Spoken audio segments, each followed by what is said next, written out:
আলাইকুম সালাম। কেমন আছো তোমরা? আলহামদুলিল্লাহ স্যার, আপনি কেমন আছেন? বেশ ভালো না। কেন স্যার আপনি কি হয়েছে? তোমাদের ইংরেজি শিখাচ্ছি, এখন তোমরা কতটুকু মানে ইমপ্রুভ করলা এটা আমি বুঝতে পারতেছি না। তাহলে স্যার আমরা আপনার সামনে প্র্যাকটিস করে দেখাই। আচ্ছা ঠিক আছে, করো দেখি। জিলানি তাহলে তুই বল তো দেখি, আমি যদি খেতে পারতাম। I wish I could eat. এখন আমি একটা বলি, আমি যদি উঠতে পারতাম। I wish I could fly. Bapi তুই বল, আমি যদি সাঁতার কাটতে পারতাম। I wish I could swim. আচ্ছা বাইজিৎ বলো তো, আমি যদি খেলতে পারতাম।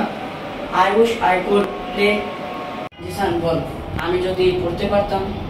I wish I could read. এবার বাপ্পি বলতো, আমি যদি উঠতে পারতাম।